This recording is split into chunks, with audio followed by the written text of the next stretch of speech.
The World Wrestling Federation, for over 50 years, the revolutionary force in sports entertainment. What's our name? Well, men on the Are you ready? Well, Here we go. Bam, bang, boom. Here we go. Welcome to the New Generation on the Backbone Wrestling Network. I'm Tim Slomka. I'm JP. Thanks for joining us again. As always, we're the journey to the New Generation era. Find the best for the worst of wrestling time period often forgotten. Bret and Shawn Survivor Series Night 2 to Bret and Shawn Survivor Series 7. Look beyond the pay-per-views. Examine the weekly TV. See what worked, what could have worked, and what failed. JP, how is your life? Pretty good, man. How you doing? I'm doing good. I know it was a rough one. 95 is here, so. Yeah, I know you had a rough one last time. Yeah. With Purdue. Purdue, yeah, tough one. Yeah. They weren't that good, so good enough. I know, but still, once you get that far, it's like... Yeah, it hurts. It hurts. And Shiflett's like, oh, you're going to fire Painter? Because I texted him, and it was like, fire Painter. But it's like, he's been Final Four, Sweet 16, Elite 8. That's a pretty good run. And so he's not going anywhere soon. Right. So, just sucks you can't pull out some of these games. I know. Off 10 leaf, but they were the better team. Arizona 100%, yeah. So, all right. So we got SummerSlam 1995 about to come up here. We talked about. 1 second. That dog's out of control. I don't know if you heard that. Thinking about like too hot. That's how I don't know. Like the intro to a 97 Raw. I know they're like in each other's face. So sorry about that. But we'll try to get this going along without them. Let's talk SummerSlam 1995. Why don't you lead it off just so I can get these two caged animals. For a Lion's Den match or something. All right. So we start with Vince and Lawler on commentary. The traditional kind of duo that I prefer in this era. Less Doc Hendricks, the better. So that's good there. Well, he comes later. Brutal. Right. He does. Unfortunately, he does. And we also get like a primer vignette for like Dean Douglas as like a summer school thing, which I thought was a nice little touch for his character. Kind of interesting how they prominently put him in this role, like as a, not like a host, but like as a background character for the show. And, he hasn't even wrestled a match yet. So just kind of interesting to see how they've propped him up and put him in that position. I wonder if he has a non-compete, maybe. Yeah, well, he might have had an injury coming in. That feels like that type of thing when this happens a lot. I'm not positive. I don't remember. I think he did have an injury, but and I know he was in the WWF in the early, like late 80s, early 90s, like a cup of coffee. But and Vince was the one that told him to leave, go take care of his dad, and he kind of respected Vince for that. So it's weird because they had such a good working relationship, and they obviously thought highly of him to put him in this role, even if the character is weird. But obviously, backstage politics takes its toll on him. So it leads to a fun moment later in the night, too. Right, definitely, yep. And then that leads to our opening matchup, which I thought is a very good idea to put as an opener, is 1, 2, 3 Kid versus Hakushi. So two athletic guys. This is kind of, if anybody wants to say, they stole from the WCW's cruiserweights opening the show, this is an example that they really didn't. They didn't really steal from them because they weren't doing that yet. But this is, kind of their version. I wish they would have kept this kind of template going forward. They kind of mix it here and there, but if they would have kept or built on this division with these two, I thought that could have been cool. So good athletic match. High flying stuff from both guys. I thought Hakushi was very solid, and Kid goes for like a spin kick towards the end. Hakushi turns it into a power bomb for the win. So I thought it was a nice out of nowhere finish too to end the match, and a real solid opener. And just kind of weird that like Kid never gets any of these wins. Like he's been there for 2 years now, and he just doesn't feel like he picks up any wins. I mean, not that you probably would pick him up, give him one over Hakushi, but he just doesn't get anything. Like he's still this forever underdog kind of character. Yeah, I get what they were doing there with the later in the night too, like setting that up. Like Hakushi wins, like you can't really have him turn face and do it. So fine enough. Crowd was hot for this, like huge pop for 1, 2, 3 Kid. So he might be in like the dug-in thing of like he can't. They're like he doesn't really lose. Like when he loses, it doesn't no one cares. The crowd's hot for him anyways. Like I don't think they ever had him in for the IC title. Like he's not going to really go for it. We know he's going to go a little bit the next few months of the thing, but like in this role, like I don't think they ever thought of him as an Intercontinental Champion. So like he's probably perfect for this, like Tito Santana, but even way better, right? In ring stuff, and the crowd loves him. He's always over. So I just think they were kind of stuck with him. Like, hey, we're not going to do it, so let's let him keep putting guys over. And he probably didn't care. That'd be my thought. That's fair. That's fair because he doesn't need a win necessarily to stay in his role that he's in. So right, it's one of those weird things like the Duggan, right? Like when Duggan was just always over. Now Duggan never put anyone over, but like he didn't really need the wins, right? Like he was just over. No one cared. Like, oh, this guy's good in ring or like who we won lost. Like it was just he was a fan favorite and they ran with it. So interesting. They're gonna kind of switch off both of these guys, right? One guy is gonna go face and the other guy is gonna go heel. Kind of after this. So. Crazy. Yep. I love Vince at the end when he goes like 1, 2, 3 with a great maneuver and immediately then follows that up with an unbelievable. He's just so bad. But we get, weird that you start with a heel winning and then we get to our second match.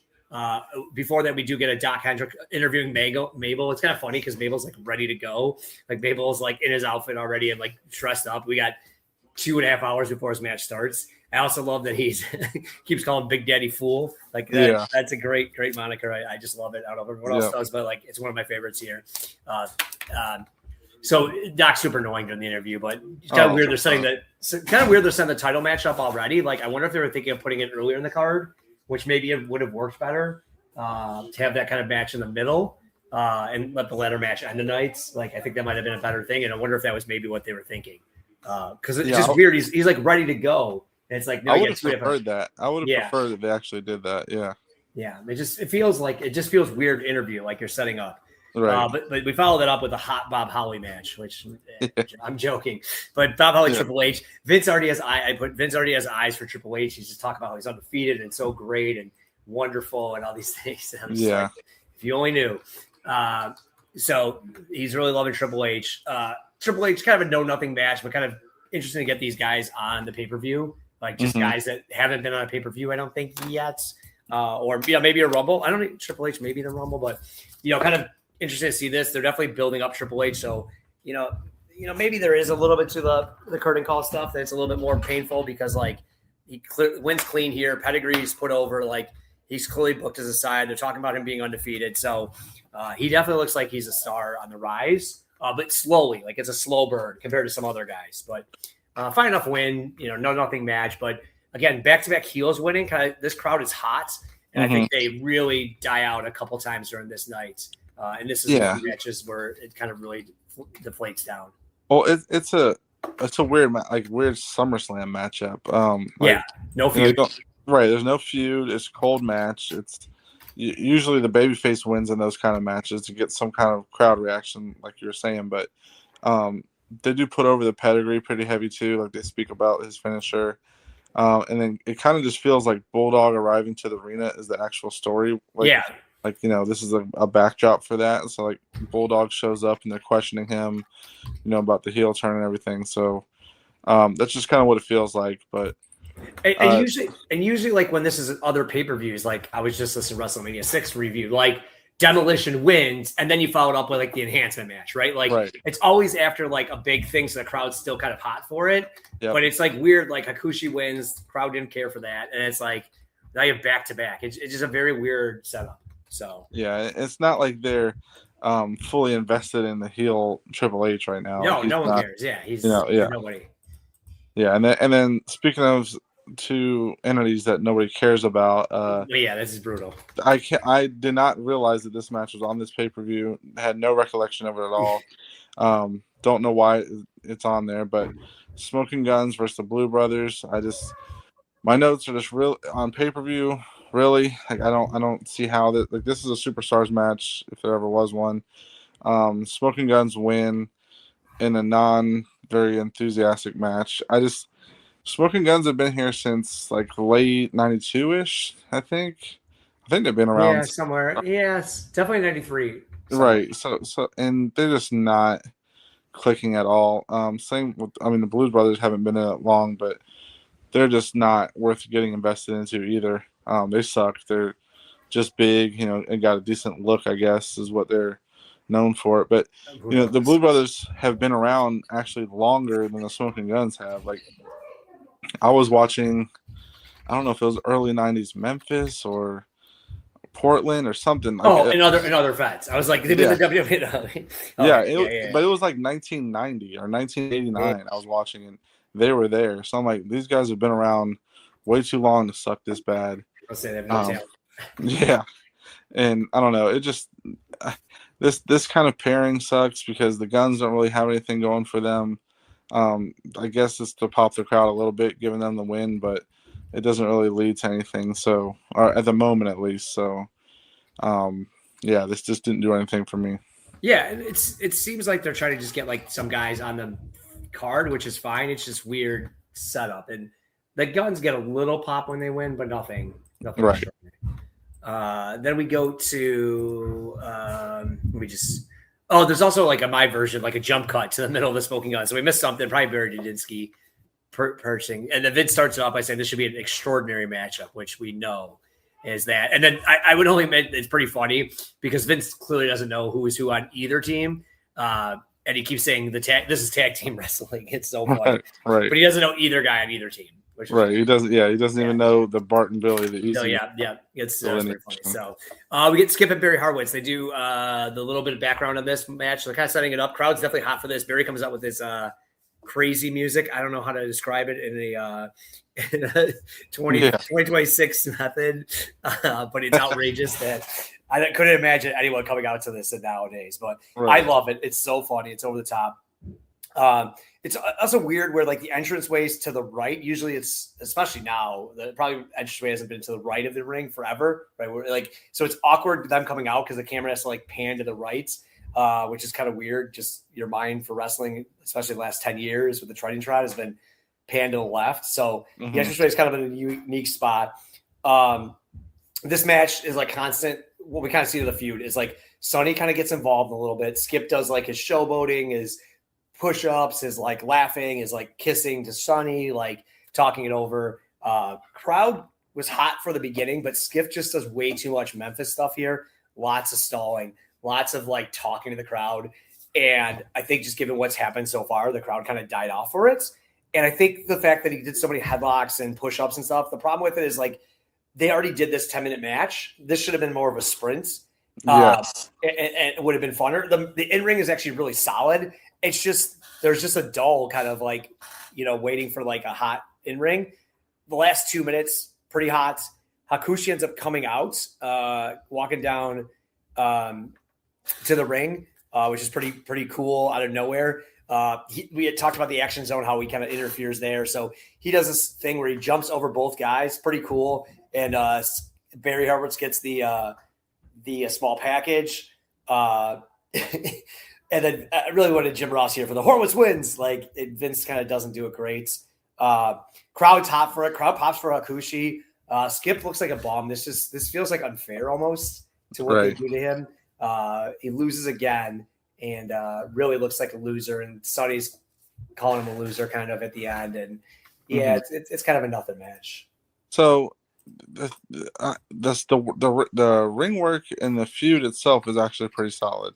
What I have a problem with is that they react like it's this huge upset when Horowitz has already beat him once. Twice. Yeah, exactly, twice. So you can't react like that. And then you can't react like that after a 15-minute match. Like, like you said, it should have been a sprint and not this longer, drawn-out match and then react like it's an upset. If Horowitz has kept them there in the ring for that long, then they're really more toe-to-toe than it is an upset. So that reaction was a little weird. Candido deserves so much better. Even though he's early on in his run, he can do everything. He's solid in the ring. He's got decent comedy. Plays the stooge well. So I feel like he's just already pigeonholed into that role of being the guy that puts everybody over. Yeah, like a utility player kind of thing. So which is okay if he doesn't look like such a loser. Right. And again, they're like wasted with Sonny. Like feels like. And it's probably behind the scenes thing too. Definitely, yeah. Shawn's making, yeah. So I mean, we know where that goes, and that's probably playing a huge role in that. But yeah, solid match though. But like you said, nothing really. I guess the backdrop is Hakushi with the face turn. Yeah, and Harwitz looks like he's maybe not a bum, right? They're kind of treating Right. it like this wasn't they do at the end kind of talk about like, well, this wasn't a fluke. Maybe this guy's better. Yeah. We thought. So I kind of like that because we know he stays around for a little bit. So I thought that was decent enough. Part of it after the match. Mm-hmm. Like you said, the in-ring was pretty solid. It's just kind of like, I thought this was going to be a hot sprint. And It was just way too much Memphis type stuff for what this could have been. And the crowd really died out quickly on it. It's like they were hot. And then it's like, we don't want this. Exactly. I mean, right. I mean, you have the guys to do it. Like you see the card. Like if Dean Douglas is wrestling, you have Kid, Akushi, you have Triple H is younger, more athletic in this point. Bob Holly, Skip, Horowitz. Like you have a lot of young guys. Like let them go out there and just go balls to the wall and try something different. Like don't let them work the typical WWF style, before. But from there we get a Todd. Lucky you. Yeah, Todd and Shawn Michaels backstage. This feels like Shawn's pay-per-view. Like it doesn't feel like Diesel's at all. Like negative. Diesel's headlining it. He's the champion. It almost feels like Diesel is Bob Backlund. Like, Bob Backlund was a champion in the early '80s, but he just didn't feel like the guy. It kind of feels like Diesel's that. Like he's the champion, but he's not really, he's not really the attraction. Shawn's definitely the attraction of the pay-per-view. People came to see the ladder match. They didn't see Diesel versus Mabel, and Shawn the character is definitely overshadowing Diesel the character. So this feels like it's definitely all about Shawn right now. And then we get Bertha Faye versus Alundra Blaze. That's why I said lucky you. Yeah, I actually thought this was a solid sprint of a match too. Oh no! Yes, I did. No. I actually liked this match for what it was, and Lawler's line with buns of cinnamon instead of buns of steel was actually popped me a little bit. I thought Bertha was moving solid in the match. Like for her, I don't know. Maybe it's because when I watched this show, I watched it in like sections, and then this was the starting section for when I watched it again. So I wasn't like in a lull. Okay. I was in a better mood watching it, and that might have been what it is.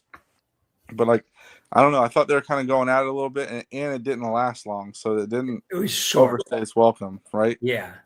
So Blaze goes up top, missed a drop kick, and Faye kind of gets this power bomb for the win. And yeah, I just thought this was a solid match. I didn't think it was terrible. Yeah, I'm not gonna say it was. Yeah, I'm not gonna say it was like 5 stars. Right. Or what's the Alundra Blaze good match? Was it with Bull Nakano? Yeah, Bull Nakano. Yeah, Bull Nakano. Yeah. It wasn't that level, but for what I was expecting to be way worse, and it wasn't that long, so I felt this was pretty solid. Yeah, and I felt pretty good about it. Right. Obviously, you had differing opinions. Yeah. Well, I thought the point of the match was really just to fat shame Bertha, and then to have her win is just like, what are we doing? The whole match, they talk about how Harvey Whippleman wet himself. Yeah. When he saw Bertha, and she sat on her lap, and he's basically all his pants are dirty. They strip him down. Like, I don't understand what this 95 might be the year of like stripping Harvey Whippleman down. Like, I don't understand why that's like a gimmick, but it's constantly like it's like his jacket comes off. And then the post-match interview is just like, all it is Bertha saying like, oh, I can put this title around my thin body. It just feels like a massive fat shaming match. And the commentary is brutal. This is what I'll tell you.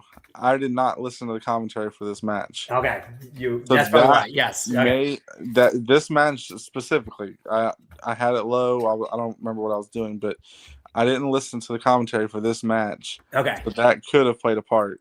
Yeah, that's most of my notes. It was quick. I will give you that. Like this wasn't like a 15-minute slog. Like it was probably 6 minutes, if that. So I'll give it that. Right. So we get Taker versus Kama. They kind of brought this up. We talked about this feud's been going on forever, and it's been lame, but it finally picked up some steam on the last Superstars, where they kind of checked one of the Creatures of the Night casket match or coffin match. They keep switching back and forth. They have a coffin cam, which awesome adds an element to it. They kind of have a camera in the ring, like an old GoPro type thing. Right. Adds a lot to it. I really kind of like it. I think that really added to the match. And the crowd's super into it. They're popping for everything. Taker is just so over in this match. Mm-hmm. The crowd's hot whenever Kama's not on offense, but like he has a chin lock. He's gassed 4 minutes into it. Anytime he's on offense, it's brutal, right? They cheer for like when he does like a sit-up Undertaker, but anytime he's doing anything that's like in control, the crowd is just checked out. But then something cool comes out of Taker, and the crowd gets really pumped up for it. So, Kama also in the mid-match goes for a pin, which is like one of those stupid things where like, why does he think it's a pin? They get some brawling between DiBiase and Paul Bearer, which I think is good. I actually think the match for what it is pretty good. It's a little long, but the crowd was so into everything of Taker. I think you could have cut a little bit out, but I thought it was a really solid match, much better than I was thinking it was going to be. And you get kind of Taker winning, and you feel like that's the end of this feud, but I don't think it's going to be for a little bit. And so it was better than I thought. I was dreading this match. Like I was like, I text you. I'm like, I don't know if I can get through this. Yeah, it wasn't as brutal as I kind of remember or thought. So we're kind of the opposite. Your Bertha Faye is my Kama, right? So I hated this match, but but what I will say is I found myself watching it with newer eyes, and once I kind of like thought about, okay, this is 95 Undertaker. This is the gimmick. Like this is, pre-Mankind. This is kind of what it was, and you have to play it. You have to watch it as more of like a attraction for the crowd. Like I don't know, because the crowd's always into the Undertaker because of the live act. The lights and the theatrics and everything like that. And just as a wrestling fan, you kind of just accept Undertaker for what it is. Like the bullshit that it is, but. Once you do that, he's dead. It's not bullshit. Well, that's fair. I don't want to burst anybody's bubble on that, but you're right. Yeah. He's dead. He's been dead for a long time. It actually tells Santa Claus is not real. I mean, what? Right. Oh, that's later on. We don't want to we're getting close. We're getting close. Yeah, we don't want to spoil for the kids out there. But if you watch it with that, it's a little better, right? Like it's more of a performance than a match kind of thing. The crowd's just so into it, I think. Like for Taker, but Kama, no one cares about. Like that's. I think that's the problem. And DiBiase is so dead. Like DiBiase he's done. Like nobody cares, right? But what you were saying, the camera is a nice touch. I like that. The camera from the casket, the coffin, whatever you want to call it. I just feel like I don't know if it was someone more. I wish it was Hakushi in this role because.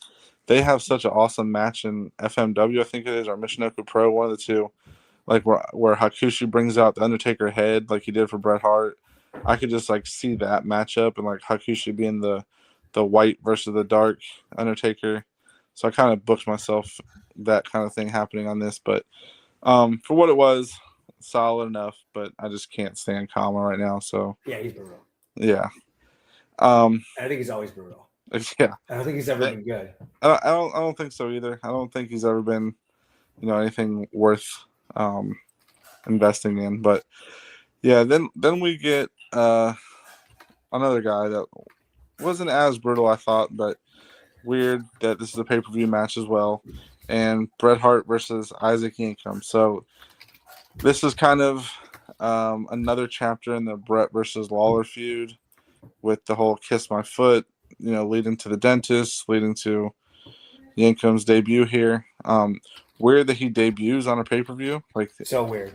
Yeah, he hasn't had any superstars matches leading up, which I don't understand that at all. Like, why couldn't you, show him? I don't know, putting a claw hold on someone's face, grabbing their teeth or something. It's weird. This is his first match, but weird match. Bret doing a decent job carrying it early on, and Yankem doesn't look too bad for being a tall, kind of athletic guy, right? And Lawler starts carrying a lot of this on commentary, which helps it up too. Like that was playing into this match is Lawler on commentary. Yeah. Bret starts to ramp it up, and Lawler helps get Yankem's hand on the rope while he's in the sharpshooter. So it's good that Lawler kind of interferes a little bit. and then Bret gets Yankum's legs around the post and like ties his leg up in the cable and starts beating the shit out of him, which is pretty cool.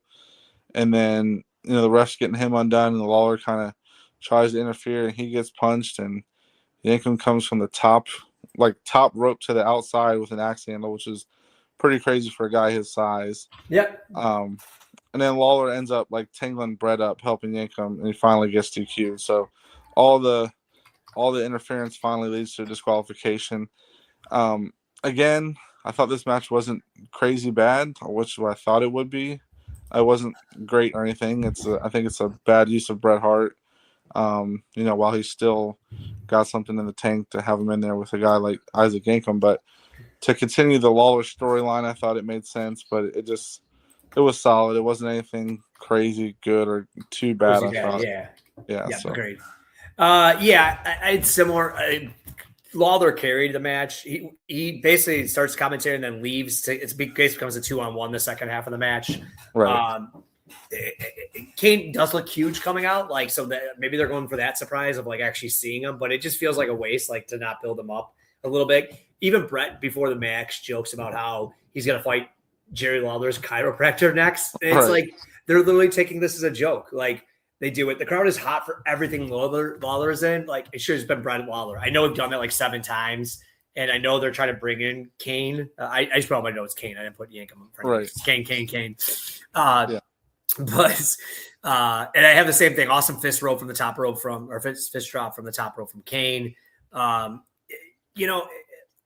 kind of get Bret's neck stuck in the rope and pull on him is kind of dumb. I'm never a big fan of that spot, like the fake choking out. The crowd boos when like Bret doesn't win. And I get it. You just had Taker win, but like, man, do we really have to have this feud going on? I think just Bret Lawler one last time. I don't know. It's just, I don't even know how long Yankum lasts anymore too. Like how long he's actually in the Fed. Like, it's kind of crazy because I'm like, oh yeah, everyone knows that, but like he hasn't had a match till now. It's like, this is his debut. And I don't even know if he's in the Rumble. Like, it's such a short time. Yeah. I don't know if he's in the Rumble. I know he's got the cage match. Yeah. I don't think he has like any other feud. I think he's a Survivor Series with Lawler's team. Yeah, I think he's there. Yeah, but that's it. That might be it. You're right. Which is crazy because he doesn't become Fake Diesel until like the next fall. Yeah, next fall. Yeah, but maybe he's in 90. We'll see 96. But like, it just feels stupid. Yeah, no, you're right. It's just a throwaway gimmick that they're just using him for this. Yeah, it just like once Bret said that, I was like, okay, he's mocking it. Like he just like clearly doesn't want this stuff. But the crowd was hot for the Lawler stuff. I thought it was fine enough in ring. I was expecting this match and last match to be these boring slogs, and they were longer, but they weren't the worst thing ever. Right. So we get up to our ladder match then. So, kind of the first half of the card was kind of all these newbies, and the second half of the card has been loaded with, people everyone knows, right? So we get now Razor and Shawn coming out. Crowd's hot for this ladder match. Vince goes insane for Shawn Michaels. Like, whether he's the star of the show, he's definitely the star in someone's eyes. I couldn't believe how taller Razor was than Shawn when they first locked up. Mm-hmm. They didn't really play for like a face heel early on. Like, they kind of showed that on Raw, right? Like the Razor's being more the heelish, but they kind of just go back and forth, right? Like, I didn't notice it. Maybe you thought differently, but they both kind of positioned as just like, hey, these two guys are going out here for an all-timer match. Right. They talk multiple, they really don't talk history a lot back at this time, right? Ross really brings that in, I think, next year. But they talk about how the WrestleMania 10 match, early in the match, Razor does a suplex and Shawn's ankle hits the barricade. I thought he broke his ankle. Like, the sound it made, it was nasty. Awesome move, but like, again, this is where the entranceway is in this like random spot. So I'm guessing they just didn't think about like, hey, there's the opening, where the opening was compared to the ring. It really sounded like he broke his ankle. They show Sid in the background. Sid's awesome because he's dressed in his wrestling tights watching this match on the thing. And they talk about how he's going to fight the winner, but that's going to be in like 4 weeks because Raw's going to be off. So it's like very awkward of like, he needs to be there now in his wrestling outfit to then fight someone in 3 weeks. And then we got, we have a lot of cool spots, a lot of similar spots to WrestleMania 10, but difference. Like Shawn goes for the off the top of the ladder with the splash, and Razor moves out of the way. They kind of go for each other's finishers. There's a lot of the similar spots. They go to a spot where they both kind of land their crotches on the top rope, similar to WrestleMania. So there's like a lot of similar moves, but they change it up for it to go the other way than it did last time. Right. The end of the match then goes with kind of Razor gets thrown underneath the ring after a move. He finds a second ladder. Pretty cool. Crowd definitely pops for that. Again, something innovative, something different than the WrestleMania 10 match. So I like that. And they kind of get 2 ladders in the thing. They both kind of climb up, and Razor gets knocked off one. And then Shawn goes for the belt and misses it. Now, I don't know if this was a miss or he was supposed to fall. No. So he was not. This was not yet. That was supposed to be finished. He finishes twice, right? So he misses the first one, and then Razor does attempts to do a Razor's Edge, but oh my God, against the rope, so stupid. And I also wrote this is kind of like the Farouk Assad, getting on top of someone, but very similar. If Razor Edge I don't know how he's gonna do a Razor's Edge. He would kill him. He's gonna kill him. He's gonna throw him into the crowd, basically. Right. But instead, Shawn flips him over the edge. Shawn then goes for the belts, but misses it again and falls off. He starts fussing like a little baby, and then finally gets the belt off. Celebrates. Razor comes in the ring, takes the belts from him. They kind of do that little heel thing the first time they've really done it, but then they kind of shake hands and walk out and show Shawn as a superstar. Fun match. I think people have said this is better than the WrestleMania 10. I don't see it. I don't see where that is. I think you're missing the face heel dynamic. I think you're missing that early Diesel getting tossed out. I think you're missing some of the Madison Square Garden. Yeah. The Madison Square Garden, crowd kind of oohing and eyeing here. They're kind of, until the double ladder comes out, the crowd is liking everything, but you don't hear like the oohs that you heard at Mania 10. Yep. So, a great match, but it wasn't Mania 10 to me. So if they would have finished the way they were supposed to, like with him kicking like kind of a sweet chin music, and then he reaches up and grabs it and falls down, I think it would have been close. But with that, and then him throwing the bitch fit like he does in the next year's SummerSlam, he does another bitch fit with Vader. Then 10 years later, he does it with Hulk Hogan and starts bumping all around. Yeah, so yeah, that kind of took me out of it a little bit, especially knowing his reputation. I thought this match was like a little more violent than WrestleMania 10, so a little bit more faster. But I like 10 better because 10's the more innovative. They use the ladder as like part of the story, part of the match. And that match was the first time you really seen something to that level in the WWF, especially. So I still, I would give WrestleMania 10 the edge as well. I don't think that, although I think it's a good match because it stands out, especially in '95. And it's pay-per-view. Right. There's not that many great matches. There is one spot in this match though that I think Vince called into the ref and told him to make sure they squeeze it in, is Razor pulling Shawn's trunks down. Yeah, I forgot about that. He probably wanted to be facing the commentary table, but he's probably pissed about that. Spin around. Right, and you can hear him. God damn it! Show me his fucking ass. You can hear it. You can hear him back there. But yeah, that spot they just had to squeeze it in a babyface versus babyface match. Let's show his ass and hopefully his ball sack, from what Vince is saying. So yeah, that so true. So true. It's so funny. Yeah. You want to get? Yeah. Go ahead. I'm just giggling a little bit. Sorry, because I forgot to write that down because it's so. Oh no, that was as soon as I saw it, I said, "Son of a bitch!" Vince made a call. Yeah. Vince made a call to the ref and said, "Get this shit in." Hurry up, get that on early. Right. Yeah. Yeah. Shawn didn't finish correctly, but Vince did. Yeah, Vince did. Yeah, Vince is over. Yeah. And then after the match, we get kind of, which we haven't talked about Dean Douglas a lot, but Dean kind of does this match as well. Kind of does like, oh, here's the commentary in the match, and then Razor, which I really like, he says, I don't need an armchair quarterback. I didn't know that was a phrase back in '95. So it's kind of cool, like seeing that, because it's like a phrase that I was like, oh, that's got to be newer. Right. Razor Ramon's like throwing it out there. They kind of brawl. So like I like that, right? As far as like, hey, Dean's been kind of showing up all match. He's not picking on Razor like he's been doing these all matches. And then Razor takes it to him, obviously going to lead to a feud. Like, I think there's a lot of drama that's going to come in the next few months, Mm-hmm. but it kind of leads to them being like, hey, they're going to brawl. So I like that. I thought that was set up well, with the way they set up the night. Like, it wasn't out of nowhere. So I like when that stuff, like, you're planting the scene for it, and then it kind of leads to something. Right. I thought it was good. Because Dean Douglas, he's been on a lot and hasn't led to anything. Finally, now it's like, hey, this is going to be this guy's kind of like a superstar type thing. Right, and it showed how pissed Razor was from losing the match. Yeah, right, yeah. He took it out on him. So, yeah, it was good stuff. Yeah. Yep, and then we get the main event in any building in America. Mabel versus Diesel. I feel like Mabel's build was better than Diesel's in this match. Like, I feel like Mabel feels like an up-and-coming, not star necessarily, but at least an act. Yeah. That they've booked pretty well going into this, and I feel like Diesel's just not been booked well at all, especially the 7-footer. Like, it just doesn't jive with this kind of matchup.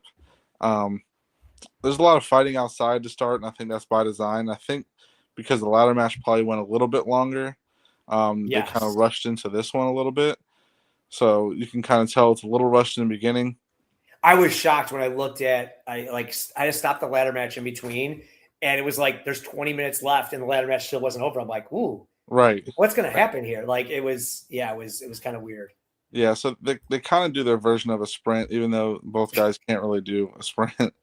And then there's a spot where Mabel kind of has him like in a camel clutch position, and then just drops his whole weight on Diesel's back. And this is the spot that I guess killed Mabel's push, because this is when Diesel went and like complained about it, because I guess he really did fuck up Diesel's back with that spot. Oh, I haven't heard about that in so long. Like, yeah. I remember hearing that, but that makes sense. Yeah, so he did that. He dropped on his back, kind of fucked up Diesel's back. Then he punched Undertaker and broke his orbital bone. That's what led to the mask. And then once he did that, he was done as far as like a push goes. So it's kind of why you don't think Mabel makes it to like early '96 maybe, and then he's kind of out of there for a while. He might not even make it to the King or to the Rumble. I'm not sure. I don't remember. But yeah, he's out for a while until he's like Viscera or whatever. But so he falls on him, and Diesel's kind of fucked up. And then there's a spot where Mabel kind of bumps the ref out of the ring, which I thought could have led to a more chaotic like moment in the match, but it really didn't. It kind of just leads to Diesel getting a weird like middle rope, top rope clothesline for the win. Like, so he doesn't even hit him with a big boot or anything. He just does this weird clothesline. And I don't know why that like beats Mabel, but it did. Like this big, massive heel you've been building up, King of the Ring, beats 3 guys in one night, and he loses to this clothesline. Very anticlimactic and just a terrible match, and doesn't even make Diesel look strong either. So didn't really get the point of that finish. Like the crowd was heatless for this. Maybe I think we kind of said it earlier. I think they should put this in the middle and have the ladder match end out. I think like the ladder match wore everyone out. Diesel's just not over, like you said. I do think Mabel was awesome at the beginning of the match where he steals the belt. Mabel does and kind of holds it up. The crowd gives a lot of heat for that. Right. But then the in-ring starts and the crowd's just kind of out of it. Vince also says that the WWF's running great on Diesel power, which he knows is a massive lie. Mo kind of gets involved a little bit here too. It's weird that we have no Bulldog come out. Instead, you get a Lex Luger random run in. Diesel attacks him. I don't understand that. Like, Diesel hits him over the top rope. I think they were trying to show chaotic, but I thought that's where you could have done a visual pin. Like, Diesel gets. I don't know if they're trying to like get Luger to be a tweener or what they were trying to do, but I thought like they could have had like Diesel get confused and throw him out of the ring, and Mabel get the fake pin, right? Like the visual pin, and like leads to some chaos. Instead, it doesn't. Luger then starts attacking Mo for some reason. I don't understand that, because like Diesel just hurt him. If he's trying to help Diesel, wouldn't he go back after Mabel and not Mo? Right. Diesel is dead. Diesel is dead too, but Luger's so ruined. Like, the fact that they brought Bulldog out earlier and then he does nothing in this match makes no sense. I just don't understand what they were trying to do. And again, this is the last time Luger's ever involved in WWF and looks like a bum. And I just don't understand. I want to read their Observer for the next couple of weeks to see, like, what happened, right? Like after the facts. And then Mabel does go for like a second rope, splash and misses it. And then so that maybe they're going a little bit like, oh, that knocked him out and Diesel got one more punch in, but it's a very weak. Very, very weak. Yeah, it's like when Bret beat Yoko. Yeah, right. Bonsai kind of, yeah. It was a very weak. I mean, that was weak too, but I think they're trying to go for like, oh, that knocked him out. So, he then was able to do this weak. Like, again, why not a big boot? You know what I mean? Like, how hard is that to get it over? It was a weak finish. We've defended Mabel a lot. We like the build a lot on points to this. We also talked about how the build was more Shawn versus Razor. Shawn versus Mabel. Like, like it feels like it's more of that than anything. And this has been kind of lame. The Diesel's just terrible. I can't believe how bad he is. And so I don't want to blame Mabel for this match, but this match is, I thought like people were like, oh, it's not that bad. It's a really bad match. I think, especially with the Luger stuff that should have been hot. The Bulldog stuff should have been hot. The Mabel stuff, he should have got a visual pin because the crowd was definitely into him when he stole the belt. And it was just kind of a flat match. And Diesel wins so weakly. It was rough. So pretty tough match to kind of end the night on. Yeah, I agree.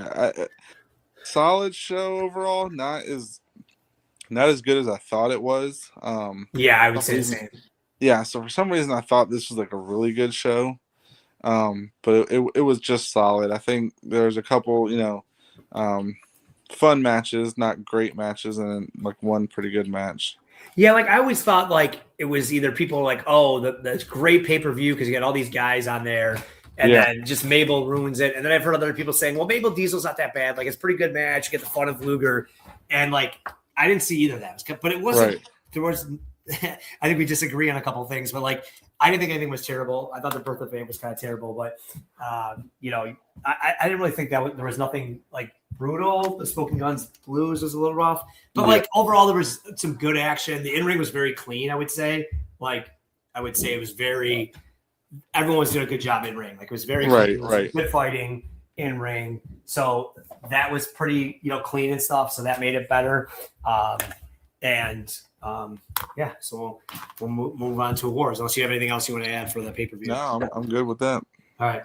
So most new gen outfits. I think I'm gonna go with Shawn's blue tights. I think it was Shawn's ass. Yeah, Shawn's blue tights and like chaps and everything was right. Good. I'm gonna go Dean Douglas, like his tucked in like shirt into his jeans. And his glasses are very 90s looking. So we'll go with that. Most new gen performer. Man, I want to go Skip, but I don't. He kind of showed ass at the end there. I'm gonna go with Hakushi. We're not gonna give much more chances with him, so he was pretty solid, and he kind of did the run in at the end. So I'm gonna go with him. I'm gonna go Barry Horowitz. His music. Again, I don't say what type of music it is because it's probably massively offensive, but I think that is like something that everyone remembers in the new gen of like, wow, that was out of nowhere. Yeah, worst match or segment? I got to go with the Smoking Guns versus the Blue Brothers. That was brutal. Yeah, it wasn't bad, but it just had no stakes, and it was just kind of a blah match. Again, after that, after kind of what led to it, I think if you parsed it out and just watched that match, it wasn't bad. But the fact it kind of came off with 2 heel wins and the crowd was kind of looking for something. And SummerSlam, it just doesn't. SummerSlam, there was no build. So, I agree. Right. I'm going to go Bertha Faye's fat shaming. I thought that was pretty rough. Right. I thought it was just unfair to her. So, that was a little rough. Best match or segments? I'm going to go with Shawn versus Razor. It wasn't as good as I remembered it being, but it was definitely the best on this show, I thought. Yeah, I got to go the same because I know we don't like doing the same stuff every time, but it is so much better than everything else. Going in, maybe I said, oh, Akushi 1, 2, 3 Kid was going to be there. That's what I thought. Yep. It wasn't bad. Again, I think if you would have had Kid go over, maybe it might have got the crowd more into it, but it just didn't get there. And that ladder match is very solid, even though we both like maybe a 10 better. Right. Who's got stock up? because of his role on the show and maybe a feud coming, I'm going to go with Dean Douglas. Okay, I like it. Let me see. Dean. I might go Taker. He was just so over. I know everyone hates 95, 94, 93 Taker, but I just thought he was so over that match and actually did a pretty good job with the guy who's normally pretty terrible in Kama. And it was, I just kind of like that match to just not go with Shawn or Razor for this one. Right. I'm trying to think if anyone else had stock up. Hakushi, like you kind of mentioned, stock up, 1, 2, 3 kids, Skip, or Barry Horowitz more than Skip. But there were some definitely people that kind of shined on this match. Even Triple H, right? I'd probably give it to something to him a little bit too because he kind of won on a big stage. I could tell he's kind of going up. But I'll go Taker because he was just so over. It was outrageous. Stock down. I want to go Skip for being booked the way he is, but it's really not his fault. I'm going to go with the outside the box pick, and I'm going to go with Sid for getting his spot taken on the show. Yep. Not really involved in anything anymore, even though he's still in the company, and just not really having any direction, even though he's not on the show. So I'm going to go with Sid. I mean, I like 4 people he could probably do. I think Skip. Yeah. I think you could go Diesel. I mean, Diesel was atrocious on the show. Yeah, he was. He was really. You can kind of go Mabel a little bit. I know people will do that. Especially if he lost this thing. But I thought it was fine enough. Like, he didn't look bad. I don't think he was going to be credible to win. Sid, I agree with. Like, Sid should have been down there. Kama was really bad in ring, but Taker kind of held him over. But I'm going to go Lex Luger. I mean, this is the last time he's in. Maybe ever. I don't think he ever comes back, right? No, he doesn't. He does like those interviews thing, like the documentary stuff, but no. I don't think he's ever been back, and this is the last time. No pop at all, and just gets tossed by Diesel, and then barely gets Mo out of the ring. I mean, good call. Yeah, I agree with Sid. I didn't even think of him, but he's rough on that too. Right. But I think both guys are really. It's just one of those things that I'm talking about King of the Ring, where like they have more talent and just don't use it that well. Yeah, exactly. They don't need to all be on the ring, but like these are some good players in the next. Think of how great Luger is in WCW the next year and a half. Think about how good Sid is at the end of 96. Like, even Dean Douglas, like how great he is in ECW. They have a lot of stars, and I don't know. It's just very even like Bigelow. Bigelow's not here. Bigelow, not even mentioned. Yeah. Henry Godwin's not used, and he's been solid. Yeah. Right. It's been a lot. And Bret wasted a little bit. I don't understand the Lawler feud, but the crowd's into it, and they definitely want to see him get it. So I like that. But not if you say all-time worst pay-per-view, I don't think you can say that, right? Exactly. Like, not King of the Ring 95. I don't think it's I don't think it's gonna be In Your House 5, or 4, whichever one's the bad one. 4. Right. Like I don't think it's anywhere near that bad. It's an okay pay-per-view. It has a great match. Has some good in-ring. But kind of some matches they're just kind of just there. Kind of Diesel is just on fumes. And we'll see that basically the next 2 pay-per-views, at least the next one, right? He's not even a star of the pay-per-view. Like he's basically going to be a tag guy, kind of like an Ultimate Warrior. So his reign's over. It's done. Oh yeah, damn, he is. Yeah, that's right. Because he fits the tag team match next pay-per-view. I think so, but that's where they definitely start going. I think the next night, 2 dudes with attitudes. Like I definitely think that's like the moniker until Shawn gets hurt. So I think they really pick that up. So. All right, so we'll see everyone in 2 weeks. Do you want to talk about what we're gonna do next, or just? Yeah, so we're gonna do the first episode of Nitro next, since Raw's on hiatus for 2 weeks. Speaking of Luger, I think it ties in good with Luger, shit in the bed here, and then it just kind of gives you a taste of what the competition's bringing, so we can kind of do like a comparison. Going forward of what each company has to offer. Great. So we'll see Monday Nitro live from the Mall of America in 2 weeks. Thanks for listening, rating, reviewing, and see you in 2 weeks. Yes, sir.